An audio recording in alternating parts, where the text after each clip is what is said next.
It started far away from Earth, in a region of space that even light took ages to cross. There, among the quiet stars, existed a civilization so powerful that most of the galaxy spoke of them with awe. They called themselves the Carthans. For millions of years, they had ruled the stars without challenge. Their ships could glide through black holes. Their cities floated above suns, and their minds had reached levels of understanding beyond imagination. They were the mightiest species in the galaxy, or at least that's what they believed. The Carthans thought they had seen everything. They had watched empires rise and fall, seen planets born and die, and had measured every kind of life the galaxy could produce. But one day something strange happened. A small signal appeared on their long-range sensors, so faint it could easily be dismissed as space noise. Yet one of their explorers noticed a pattern inside it. Repeated waves, rhythmic beats, and a structure that didn't belong to random space interference. At first, they thought it was an ancient beacon from a lost world, but when they traced the origin, their disbelief grew. The signal came from a tiny blue planet on the edge of the Milky Way, a world they had never cared to study deeply. Its people called it Earth. According to their records, it was home to a newly developing species, humans, barely stepping out of their own atmosphere. To the Carthans, this was laughable. How could such a young species send something that traveled across the stars? But curiosity was something the Carthans had not yet lost, so they decided to decode the message fully. What they found was not a message of power or conquest, but something entirely different. It was filled with emotion, with tones that rose and fell like the breath of life. It wasn't just communication, it was music. Human music, full of feeling, struggle, love, and dreams. For a species that had lived through endless centuries of logic and structure, the raw emotion inside that signal felt like a forgotten memory. They listened quietly as the sound echoed through their halls, and for the first time in thousands of years, they felt something unfamiliar, curiosity mixed with admiration. The Carthan Council held a meeting that lasted days. The elders debated whether it was worth their time to investigate a primitive world. Many argued against it. To them, humans were nothing more than another brief flicker of life destined to burn out before ever reaching the stars. But one council member, an old scholar who had spent his life studying the nature of life itself, spoke up softly. "What if this is not a mistake?" he said. "What if, in their weakness, they have discovered something we have forgotten?" That question silenced the entire chamber. The Carthans were proud, but they were not foolish. They decided to send a small expedition, just one ship to observe and report. When the Carthan ship approached the solar system, it slowed to watch. Their sensors scanned the planets, Mars, Jupiter, Saturn, all lifeless compared to the blue jewel in the distance. Earth, though primitive, shone with strange beauty.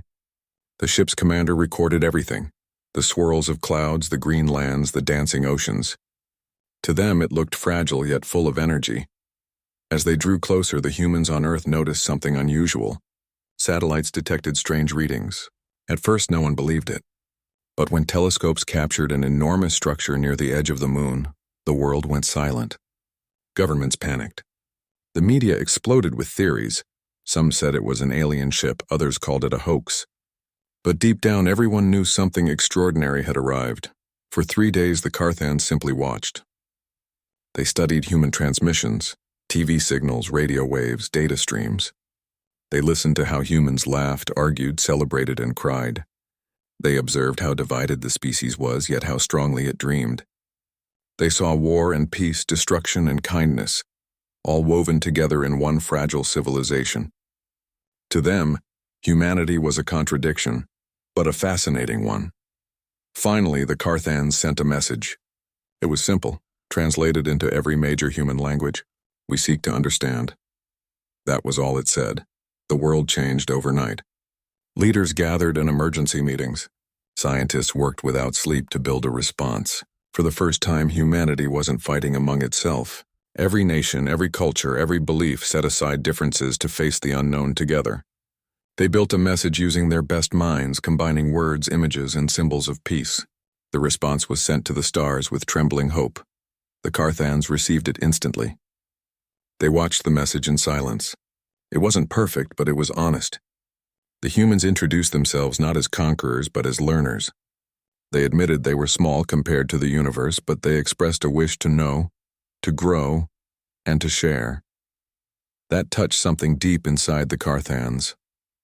They had seen countless species rise in arrogance, demanding recognition, but never had a young species approached the galaxy with such humility and courage. The Carthans decided it was time to meet. Their ship moved closer, descending slowly into Earth's orbit. The world below watched in stunned awe as a massive silver vessel covered half the sky. Yet no weapons were fired, no threats made. The ship hovered silently above the clouds, reflecting sunlight like a second moon. A voice echoed through Earth's communication networks, calm and deep. "We come in peace. We wish to see the faces behind the songs we heard." People everywhere held their breath. From that moment, humanity's greatest dream and greatest fear had come true. They were no longer alone. A small international team of scientists, engineers, and diplomats was chosen to meet the visitors. Their ship, built in record time, carried them to the edge of space. No one spoke much during the flight. Each person stared out at the stars, wondering if they were ready for what waited ahead. When they reached the orbiting vessel, a strange light surrounded their craft and pulled it gently inside. The humans felt no fear, only awe. The Carthans were enormous compared to them, tall, calm, and graceful, their movements precise, their eyes glowing faintly like molten gold. Their presence was intimidating, yet there was no hostility in their gaze. One of the humans stepped forward nervously and raised a hand in greeting. The lead Carthan observed the gesture, then slowly did the same. That simple act broke the silence between two worlds. They didn't speak the same language at first, but the Carthans' advanced technology quickly bridged the gap. Conversations began. Questions flowed from both sides. The Carthans asked about Earth's history, its cultures, its dreams.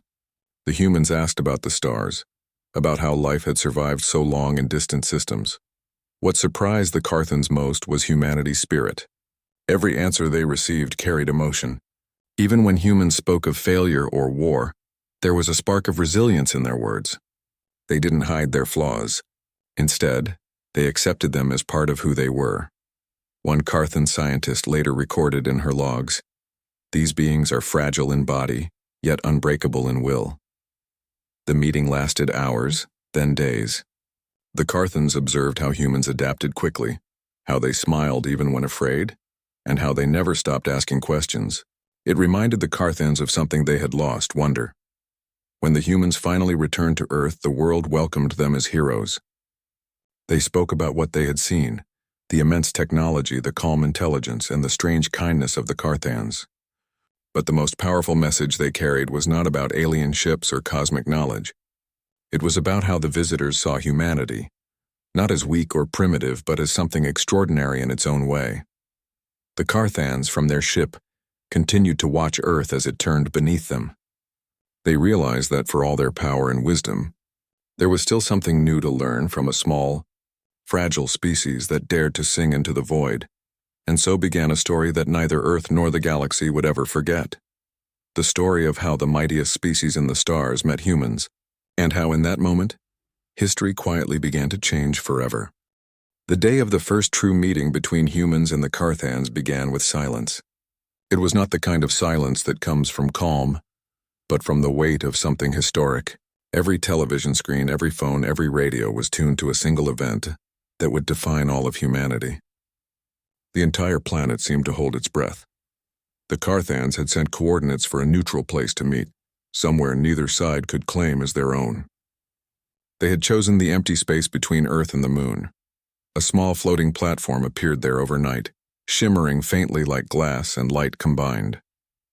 It wasn't built by human hands. It simply existed as if shaped by thought itself. The human delegation prepared to leave. They were not soldiers or politicians, but scientists, explorers, and thinkers. People who understood both fear and curiosity. They wore simple suits, nothing fancy, nothing aggressive. Their goal was not to show power, but to show peace. As the shuttle lifted from Earth, people across the world watched from rooftops and screens. Children waved at the sky. Some prayed. Some cried. Even those who didn't believe in anything beyond Earth felt something stir inside them. It wasn't just about aliens. It was about the idea that humanity was finally stepping into the wider universe. When the shuttle approached the meeting platform, a wave of light surrounded it. The Carthans were already there. Their ship hung in the darkness like a second moon, calm and unmoving. It was so vast that the human craft looked like a toy beside it. A gentle pull guided the shuttle toward the platform until it came to a perfect stop. The human crew looked around nervously. The air inside their suits was thin, their hearts pounding fast. No one knew what the Carthans really wanted. But when a figure of light appeared on the platform, all fear faded for a moment. The Carthans didn't walk. They glided. Their movements were slow and graceful, and their form looked both solid and transparent at the same time. Their eyes shone softly, not with coldness but with curiosity. Even from a distance, they seemed calm, like beings who had no need to prove anything. One of the humans raised a hand in greeting, a gesture that came naturally.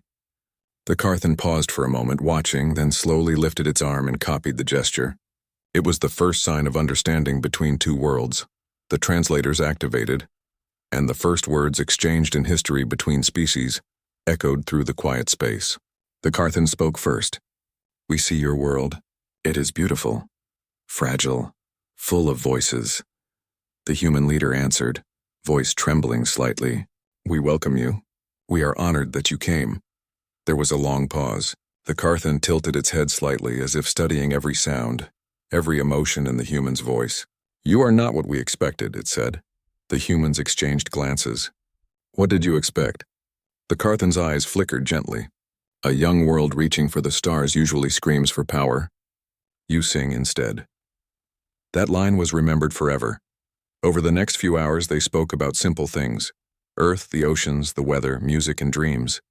The Carthans asked questions that felt almost childlike yet deep. They wanted to know why humans painted, why they told stories, why they celebrated birthdays, why they cried when they saw sunsets. The humans explained as best as they could. They told them that emotion was a part of life, that beauty and sadness often came together, that even in their pain, they found purpose. The Carthans listened quietly. Their kind had long abandoned emotions, seeing them as distractions. But now, hearing about love, laughter, and loss, they began to feel something stir in their hearts, a memory of what it meant to live, not just exist. At one point, a human scientist played a short piece of music they had brought. It was an old melody from Earth played on a violin. The sound floated through the thin air between them, trembling and alive. The Carthan stood completely still, as if time itself had stopped. When the last note faded, no one spoke for a long moment. Finally, the Carthan said softly, "We have traveled 1,000 galaxies and never heard anything so alive." That was when everyone realized something far greater than science was happening. As the meetings continued, trust slowly began to form. The Carthans opened their ship to the human visitors. Inside, there were no walls as humans understood them. The halls flowed like light, and the air shimmered faintly with color. Every surface responded to touch, changing shape and tone. It felt less like technology and more like a living organism designed for comfort and peace. The humans were overwhelmed but also inspired. They asked endless questions, and to the Carthans' surprise, their curiosity seemed limitless. Where most species the Carthans had met wanted to copy their technology or steal their knowledge, the humans only wanted to understand it. They didn't ask, "How can we use this?" They asked, "Why does it work this way?" One Carthan scholar whispered to another, "They ask questions even we forgot to ask." Outside, Earth's governments waited anxiously for news. They feared the Carthans might demand control or reveal truths that would shake humanity's beliefs. But none of that happened. The Carthans asked for nothing. They simply wanted to learn about Earth, about its people, and about how they had come so far despite their short history. When they studied Earth's history, they were shocked. Wars, poverty, disasters, yet through all that, humanity kept moving forward. The Carthans found that strange and admirable. "You fight not because you wish to destroy," one said, "but because you refuse to stop living." The humans didn't deny their flaws. They admitted their mistakes, their greed, their failures. But they also shared stories of courage, how people helped strangers, how love survived wars, how humans built bridges even after conflict. Those moments touched the Carthans deeply. For all their power and wisdom, they had forgotten what it meant to struggle. Their world had no pain, but also no joy. They realized that humanity's imperfection was not a weakness, it was a kind of beauty. As days turned into weeks, the first joint projects began. Human scientists worked with Carthan engineers to exchange harmless knowledge, methods of clean energy, new forms of communication, ways to heal without harm. Everything was guided by one rule: mutual respect.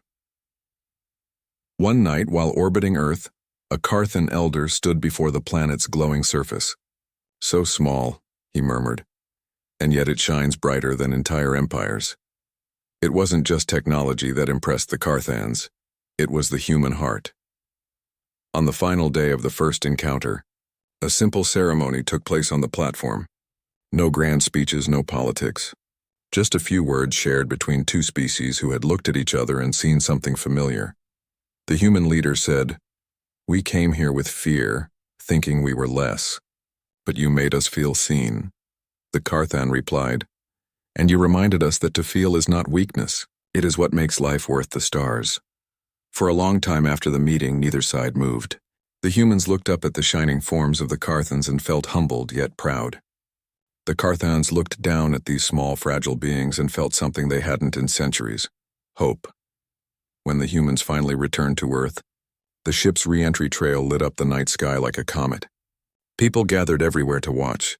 They didn't know all the details of what had happened up there, but they could feel something had changed. The world no longer seemed as alone as before. News of the encounter spread across the planet. For the first time in history, humanity wasn't divided by borders or beliefs. People from every corner of the world spoke of the same event, shared the same awe. Children dreamed of stars and scientists worked harder, driven by the thought that maybe, just maybe, humanity could grow beyond its limits. Meanwhile, high above, the Carthan ship lingered a little longer before leaving orbit. Inside, the crew stood in quiet thought. They had come expecting to study another primitive species. Instead, they found a mirror that reflected what they had lost, a reminder that greatness was not measured in power or age, but in the ability to feel, to imagine, to care. As the Carthan vessel finally disappeared into the distant black, its last transmission reached Earth. It said only one line: "We will return when you are ready to journey among the stars with us." Humanity listened to that message again and again, hearts full of wonder. No one could sleep that night. For the first time in all of history, the people of Earth looked up not in fear, but in shared hope. They didn't just dream about the stars anymore. They knew the stars were dreaming of them too. After the first meeting, everything on Earth changed. People still went to work, still lived their lives, but deep inside, everyone felt different. The sky didn't look the same anymore. Every time someone looked up at the stars, they wondered if the Carthans were watching them from somewhere out there. The memory of that glowing ship above the moon became part of human history, spoken about in every home, every classroom, every news channel. It was no longer a story of fear or mystery. It was a story of awakening. The Carthans stayed in communication with Earth. Their messages came through light waves that appeared in the upper atmosphere and turned into sound when decoded. Each message was calm and thoughtful, almost poetic. They said they wanted to understand humanity more deeply, not just the science, but the spirit that made humans so different. To do that, they proposed something that would test humanity in ways no one could predict. They invited Earth's people to send a group of scientists and explorers to another world, a neutral planet far from the solar system. The Carthans called it Vuria, a planet filled with strange weather, shifting lands, and powerful storms. They said this world would show what humanity could truly do when faced with the unknown. The message came with a promise: no weapons, no armies, no conquest, only courage. At first, the world's governments hesitated. Many feared it was a trap, that maybe the Carthans wanted to see how humans failed, but the scientists, explorers, and thinkers argued otherwise. They said this was an opportunity humanity could never get again. It was not just about survival. It was about proving what made humans unique. After months of preparation, a small team was chosen. They represented all of Earth, not just one nation. There were engineers, doctors, biologists, and pilots, all ready to face whatever waited for them. The Carthans provided a ship, small but advanced. Its surface shimmered like silver water and moved as if alive. When the humans stepped inside, they felt the hum of energy beneath their feet. The journey took only a few hours, though the distance was far beyond what any human technology could reach. When the ship arrived, they saw Vuria for the first time, a massive world wrapped in green and gold clouds. From orbit, it looked peaceful, but the moment they descended, they realized it was anything but calm. The atmosphere was thick and electric. Winds roared across the surface. Mountains shifted slowly as if the ground itself was alive. When they landed, the Carthan voice echoed through the comms. "Your test begins. No instructions. No guidance. Show us who you are." The humans stepped out wearing suits built for harsh conditions. The wind pushed hard against them, but they held their ground. The air glowed faintly, and strange plant-like structures bent toward them as if studying these new visitors. The landscape stretched endlessly, half desert, half forest, filled with movement and sound. At first, it was chaos. Communication devices failed under the electrical storms. One of their shelters collapsed in the night. Food supplies began running low because the conditions changed so fast they couldn't predict anything. But even in the middle of fear and confusion, the team didn't give up. They used what they had, built tools from fragments of their ship, and adapted to each new challenge. They realized the planet itself was teaching them something. It never stayed the same. The temperature shifted, the land changed color, storms came without warning, but humanity had always lived this way, adapting to whatever the world threw at them. They began to treat Varea not as an enemy, but as a puzzle. One morning after a long storm, they found a valley glowing with light. The ground was covered in tiny crystals that absorbed the energy from lightning. They realized they could use it to power their equipment. Within days, they built a small energy field that could charge their tools and communication devices. It wasn't perfect, but it worked. From orbit, the Carthans watched everything. They saw how the humans argued, failed, and started again. They saw how, even when tired and frightened, they helped each other without being told. The Carthans had tested hundreds of species before, and most gave up at the first sign of struggle. But the humans didn't. Even when everything went wrong, they kept finding ways to move forward. Days turned into weeks. The team started to understand the planet better. They learned how to collect clean water from the air, how to create shelter from the flexible plants, and even how to predict storms by reading patterns in the sky. They didn't have the strongest technology, but they had creativity, teamwork, and something that machines could never have: hope. Then came the hardest part of the test. A massive quake shook the planet. The ground split open, creating a deep canyon that cut the camp in two. Half of the team was trapped on one side, their signal lost. The others could only hear faint voices through static. The storm clouds returned, turning the sky dark purple. The Carthans, watching from above, expected panic. Instead, they saw humans working together. The trapped group built a bridge from scraps of their landing pod, while the others used light signals to guide them. Hours passed, winds howled, and debris flew across the canyon, but they never stopped. When the bridge finally connected, the humans crossed one by one, their suits torn, their faces covered in dust, but their spirits unbroken. When the last person crossed safely, a calm voice came through the air. It was the Carthans. "You could have called for help," they said. One of the humans replied, "We wanted to finish what we started." There was silence for a long time. Then the Carthan spoke again, softer this time. "You remind us of who we once were." That night, the storms faded. The sky cleared, revealing 1,000 stars brighter than any seen from Earth. The humans sat outside their shelter, looking up in quiet wonder. They didn't know it, but at that moment, the Carthans had already made their decision. The next morning, a beam of golden light descended near the camp. From it emerged a Carthan envoy, tall, graceful, and glowing faintly in the morning air. The humans froze, unsure whether to bow, speak, or stay silent. The Carthan stepped closer, looking around at the rough shelters, the handmade tools, and the tired but proud faces. "You built all this?" the envoy asked. "Yes," one of them answered, smiling faintly. "We had to." The Carthan's eyes softened. "No species we have tested has lasted this long without help." The human looked down at the cracked ground beneath their feet and said quietly, "We've been doing this since the beginning, on every planet, in every storm. Surviving is what we do best." The envoy didn't respond right away. It looked at them for a long moment, then lifted a hand, sending a faint pulse into the air. The human suits repaired themselves instantly, and their ship shimmered back into perfect condition. "Your test is complete," the envoy said. "You did not come here to survive. You came here to remind us what survival means." When they returned to orbit, the Carthan Council was waiting. The leaders, who had once doubted humans, were silent as they watched the recordings of the mission. They saw the mistakes, the exhaustion, the failures, but they also saw something else. They saw unity, persistence, compassion, and courage that never faded. One elder finally spoke. They are not the strongest species. They are not the oldest, but they are the only ones who never give up. For the Carthans, that realization changed everything. For the first time in many centuries, they felt humbled. Humanity had shown them that strength wasn't about power or perfection. It was about spirit. When the humans finally returned to Earth, they were greeted as heroes. But they didn't see themselves that way.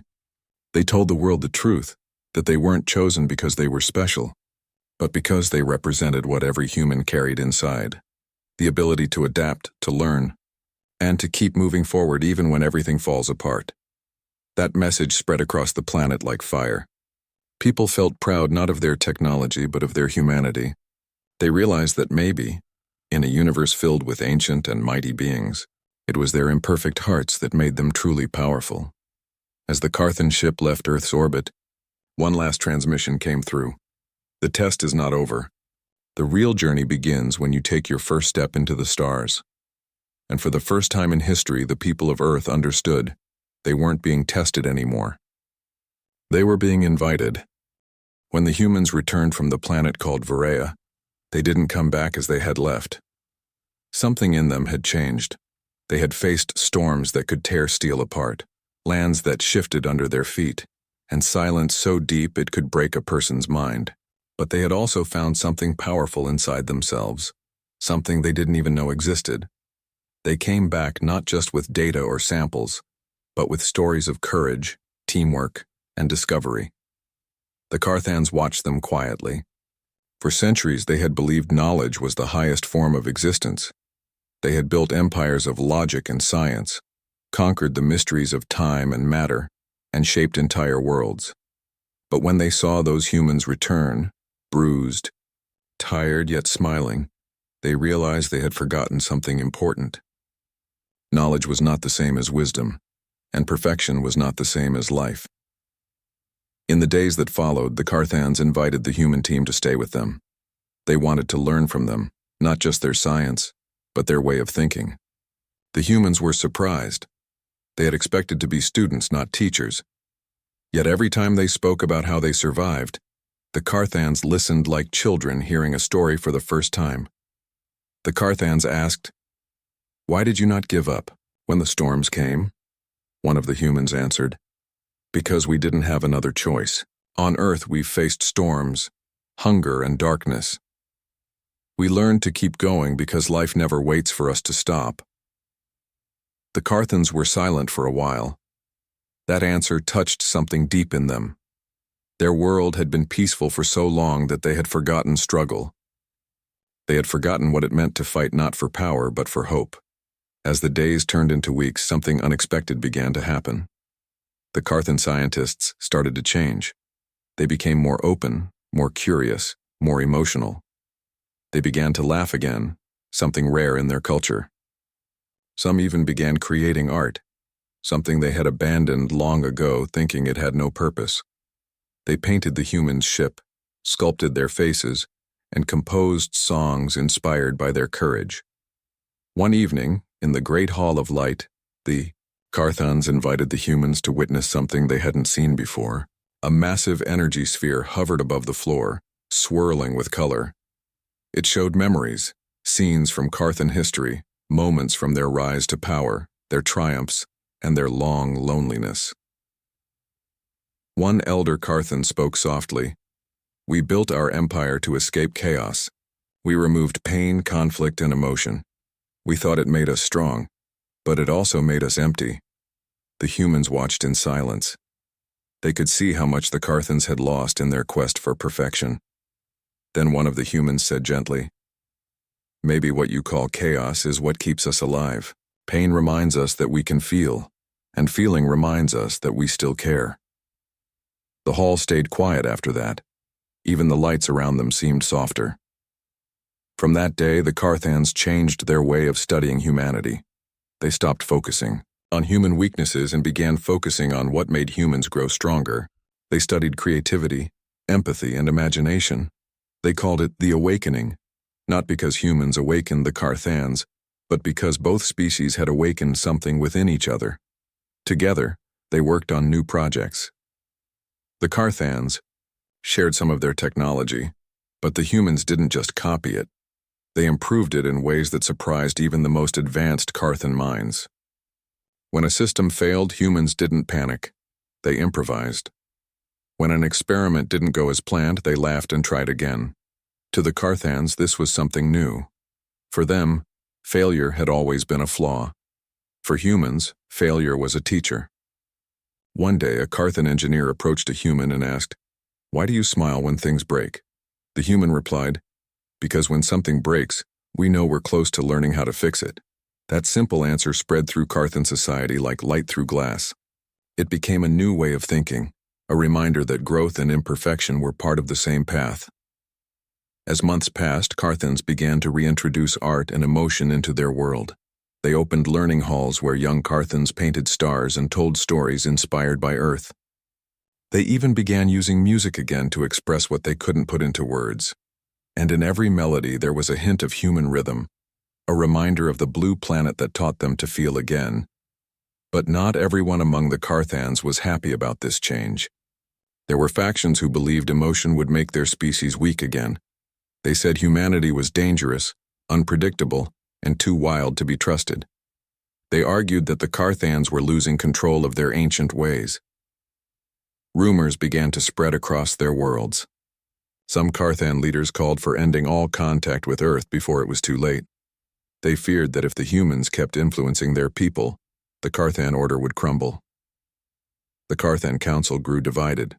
Half believed in the new path of unity and emotion, while the other half wanted to maintain their old perfection. Tension grew silently. The humans could feel it too, though no one said it aloud. They could sense that something important was about to happen. Despite the unease, the collaboration continued. One day, the humans proposed a new experiment. They wanted to create a shared project, a machine powered not just by energy but by emotion. The idea sounded impossible. Yet when they explained it, the Carthans were intrigued. The device would work by sensing the emotional energy of those nearby, hope, joy, and belief, and transforming it into power. Many laughed at first. "Emotions are too unstable to be used as energy," said one of the skeptics. But the humans insisted. "Emotions have built everything we are. Why not let them build something new?" The project began. Carthan engineers handled the structure. Human scientists handled the concept. The process was slow, filled with challenges and disagreements. But every time something failed, the humans smiled, encouraged their Carthan partners, and tried again. Gradually, the Carthans began doing the same. They started believing in the ideal project, not because logic demanded it, but because they wanted to believe. After many weeks, the machine was finally ready. It stood tall in the middle of a vast open field on the Carthan homeworld, a glowing tower of crystal and light. The humans and Carthans gathered around it as the sky dimmed into night. One of the humans placed their hand on the machine and said softly, "It will only work if we believe together." The Carthans looked uncertain at first, but then one by one they followed, placing their hands on the structure. The air shimmered faintly, as if the planet itself was watching. For a moment, nothing happened. Then, a pulse of warmth spread through the tower. Lights flickered, rising from the base to the top, and suddenly the entire sky lit up with soft golden light. It wasn't just energy, it was emotion, pure and alive. Every Carthan felt it inside them, and for the first time in centuries, they wept. Not from sadness, but from joy. They didn't understand how it worked, but they didn't need to. They could feel it. The machine glowed brighter, sending waves of light into space, reaching even the outer edges of their empire. The Carthan Council stood watching in silence. Even those who doubted could not deny what they saw. The light spread far and wide, reaching other Carthan worlds where people looked up and felt something awaken inside them, something they had long forgotten. That night, a decision was made. The Carthans would no longer see humans as lesser beings. They would see them as partners, as teachers in their own way. Together, they would build a future not based on cold perfection, but on shared emotion, learning, and growth. When the humans prepared to return to Earth, the Carthans gathered to bid them farewell. One of the elders said, "We once thought strength was silence. You showed us that sometimes strength is found in the voice that dares to feel." As their ship rose into the starry sky, the Carthans watched in quiet pride. They had started as gods among stars, but through humanity, they had remembered what it meant to be alive. Back on Earth, people celebrated when the ship returned. But this time it wasn't just about proving their worth. It was about understanding their purpose. Humanity realized that even though they were small compared to the vastness of space, they carried something greater than power. They carried heart, and somewhere far beyond, the Carthans whispered among themselves, "The humans are not like any species we've met. They are not perfect, but perhaps that's why they are limitless." The golden light that had filled the Carthan sky that night changed everything. Across their empire, people began to feel things they hadn't felt in generations. Laughter echoed in cities that had been silent for centuries. Art returned. Music returned. Even the way they spoke to one another changed, softer, warmer, more alive. The humans didn't know it then, but they had started something that could not be undone, yet not everyone was happy about it. In the outer systems of the Carthan Empire, a group of old leaders watched in silence. They had built their lives on control, on order, on the belief that emotions made civilizations weak. To them, the light that now covered their worlds was a sign of danger, not hope. They called themselves the Preservation Circle, and they believed humanity had corrupted their species. "They are chaos," one of the elders said in a cold voice. "They infect order with emotion.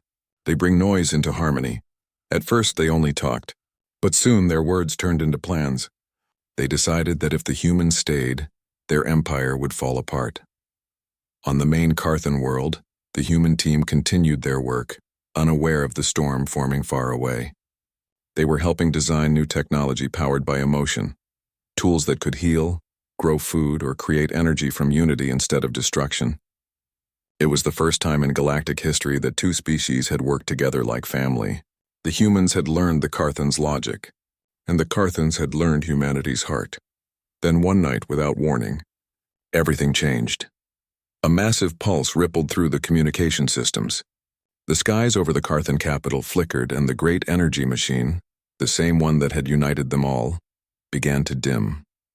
For a moment, no one understood what was happening. Then alarms rang through the cities. Someone had sabotaged the core. Carthan guards rushed to secure the area. The humans tried to help, but the energy around the machine was unstable. Sparks flew through the air, and the golden light that once filled the sky turned into a deep, trembling red. It was as if the world itself was in pain. The Carthan scientists worked frantically, trying to stabilize the system. The humans offered to go inside the control chamber to repair it from within, but the radiation levels were rising too fast. The Carthans refused to let them go, but the humans insisted. "We built this together," one of them said softly. "We'll fix it together."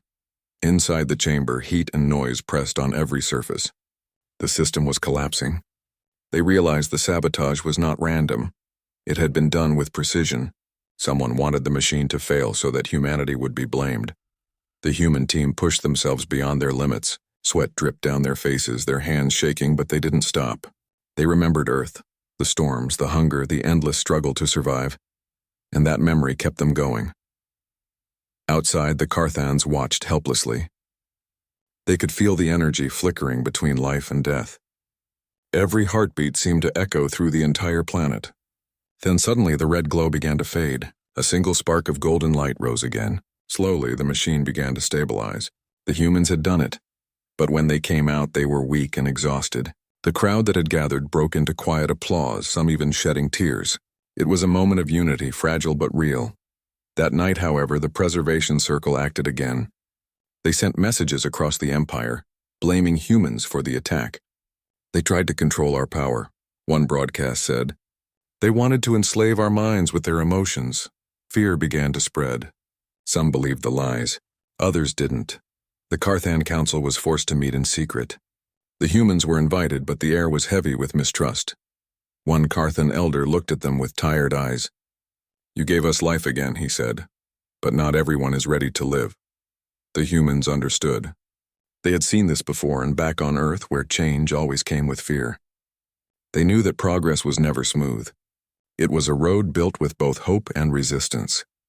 In the following days, communication between Carthan worlds became tense. Fleets moved quietly through the stars. The humans were kept under protection, though they didn't want it. They wanted to talk, to explain, to reach out. But the political tide was turning fast. Then came the message that would shake the galaxy. The Preservation Circle declared independence. They separated from the Carthan government, claiming that their ancestors' vision must be restored. A vision without emotion, without humans. And worse, they issued an ultimatum. The human team must leave immediately or they would take action. The Carthan Council hesitated. They didn't want war. They had just begun to heal as a people. The humans offered to leave peacefully to prevent conflict. We don't want to be the reason for bloodshed, they said quietly. But many Carthans refused to let them go. If they leave now, said one, hope leaves with them. The council spent an entire night debating. In the end, they agreed the humans should return to Earth temporarily, until the situation was resolved. It was a painful decision, but it seemed the safest. As the humans prepared to depart, the Carthan streets filled with crowds, people holding lights, singing songs that mixed Carthan tones with Earth melodies. Some called out promises to see them again, others simply watched in silence, their eyes bright with tears. The ship lifted off under the glow of 1,000 small lights. But just as it broke through the clouds, something unexpected happened. A shadow appeared in the distance, ships belonging to the Preservation Circle. They had come not to threaten, but to stop them. Energy beams flashed through the dark sky. The Carthan defense fleet moved instantly to protect the humans, but the Circle's technology was powerful and old. Relics from a time when the Carthans ruled with fear. The battle that followed was brief but fierce. For the first time in 1,000 years, Carthans fought Carthans. The human ship was caught in the crossfire. Systems flickered, alarms blared, and power began to drop. Inside, the crew worked together silently, their hearts pounding. They didn't want to fight. They just wanted peace. But survival demanded action. Then something remarkable happened. The great machine on the planet, though damaged and weak, began to react. It felt the emotions of everyone in orbit: fear, anger, hope, love. The combined energy created a wave of light that burst from the planet's surface, spreading across the battlefield. Every ship froze. The light didn't destroy and it calmed. It touched every being, filling them with a strange peace, a sense of connection. For a brief moment, everyone could feel one another. Their fear, their confusion, their longing for understanding. The battle stopped. In the silence that followed, the human ship slowly stabilized. The Carthan defenders lowered their weapons. Even the Preservation Circle ships began to retreat, as if unsure of what they had just witnessed. The light faded, leaving only the quiet hum of space. On the surface, the machine fell silent again, its energy drained. That day became known across the galaxy as the Silent Light. No one could explain it. Some said the machine had absorbed the emotions of billions and released them at once. Others said it was something more. The first sign that emotion itself had become a force of balance. When the humans finally returned to Earth, the Carthan Council sent them a message. It said simply, "You reminded us what it means to feel. Now we must remind ourselves what it means to forgive." Earth listened. Humanity watched the stars differently after that day. They no longer saw the Carthans as gods or threats, but as partners struggling to find their way, just like them. Meanwhile, far in the dark corners of the Carthan Empire, the Preservation Circle began to crumble from within. Many of their own people started questioning the old ways. They began to ask, if emotion is weakness, then why did the light save us? The story of humans and Carthans spread across the stars, whispered on space stations, written in the songs of travelers. It became more than a story of discovery. It became a lesson. It reminded everyone that the greatest power in the universe was not technology or logic or even strength. It was the heart, the invisible thread that connected every being who dared to care. And though peace was still fragile, there was hope again. Because somewhere between the cold stars and the warm hearts of two species, a new history was being written, one that would change the galaxy forever. Years passed after the day the silent light filled the sky. The galaxy slowly began to change. The Carthans rebuilt what was broken, not with pride or arrogance, but with care and patience. For the first time in their history, they built not to control but to connect. The humans returned to Earth as heroes, though they never saw themselves that way. They carried memories that could not be explained by science, the look in the eyes of a species that had forgotten how to feel, and then learned to feel again. They told their stories in simple words about unity, courage, and what it meant to be alive in a vast and lonely universe. People listened, and something stirred inside humanity too. Governments, scientists, and ordinary people began to talk about what happened. Many couldn't believe it at first. How could emotion, something invisible, stop a war? How could feelings have such power? But slowly, the truth became clear. Humanity had given the galaxy something it never had before, a reminder that the heart could be as powerful as the mind. Years later, when the Carthans sent a signal back to Earth, it carried a message written in both languages. The light you brought still guides us. When that message arrived, the world stopped for a moment. The words were simple, yet they carried a depth that reached every listener. It wasn't just about peace between two species. It was about what humanity had become, not the center of the universe, but a bridge across it. A new era began. Humans and Carthans formed a shared alliance, not based on conquest or superiority, but on understanding. They called it the Covenant of Light, a symbol of how two very different beings could walk the same path. Together, they began building stations in deep space where scientists, artists, and explorers from both sides worked side by side. For the first time in history, humanity was no longer the student. They were equals. The Carthans, who had once feared emotion, now embraced it. They built schools where young Carthans learned not only physics and technology, but also empathy and art. They studied Earth's poetry, music, and history, fascinated by how humans had found beauty even in pain. Some even traveled to Earth to live among humans to experience rain, oceans, and laughter, things they had never known before. On Earth, the exchange changed people too. Children grew up learning about the Carthans, their history, and how even the mightiest beings could lose their way without compassion. Humanity became humbler, wiser. They stopped seeing space as something to conquer and started seeing it as something to share. But not everything was perfect. Deep in the outer zones, a few remnants of the preservation circle still hid in the shadows. They believed the old ways were not truly gone. They whispered that one day they would return to restore order. The Carthan Council knew about them but chose not to fight with weapons. "We will not repeat the mistakes of our ancestors," they said. "We will fight ignorance with truth." Instead of sending fleets, they sent stories, records of the past, of the silent light, of the day when war turned into peace. These stories spread faster than any ship could travel, reaching even the most distant colonies. Slowly, the whispers faded.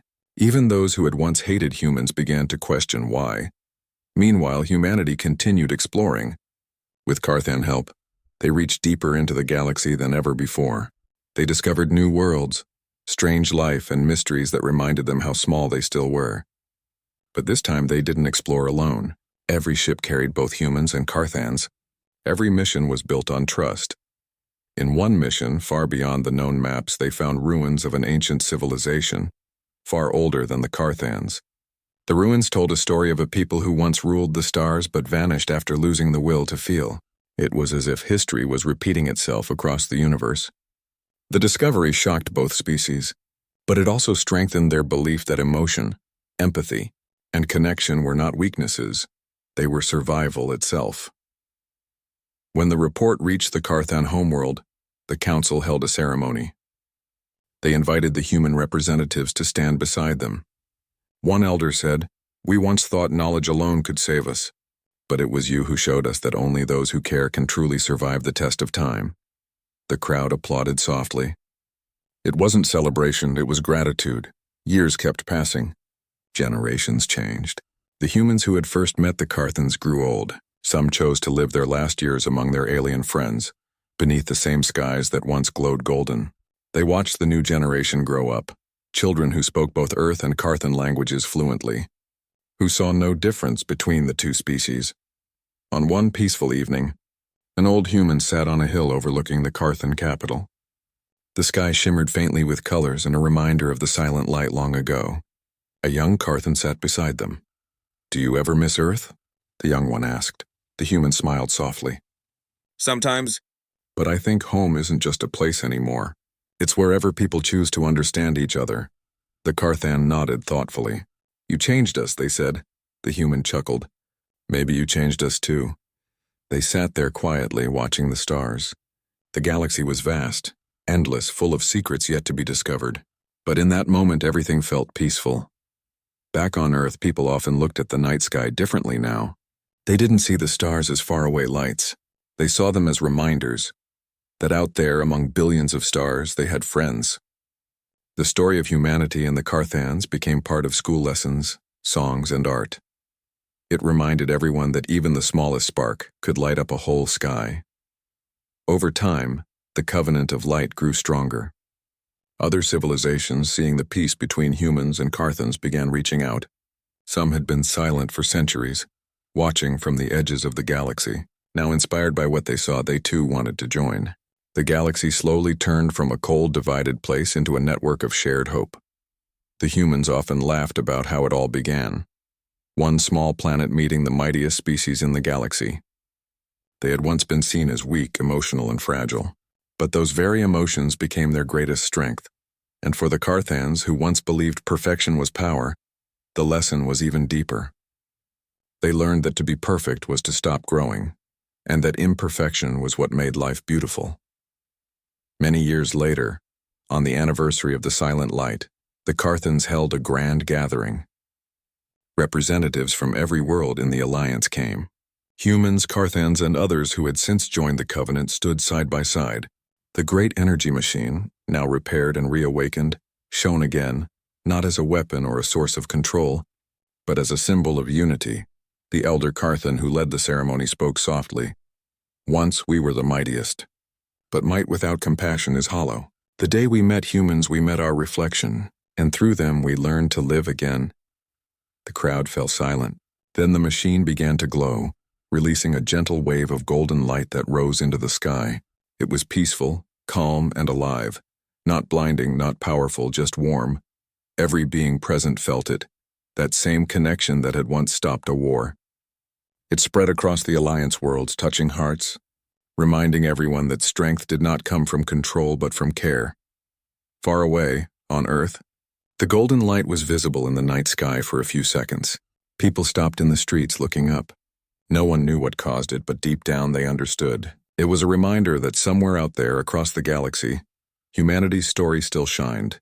Years turned into centuries, and the story of that first meeting became legend.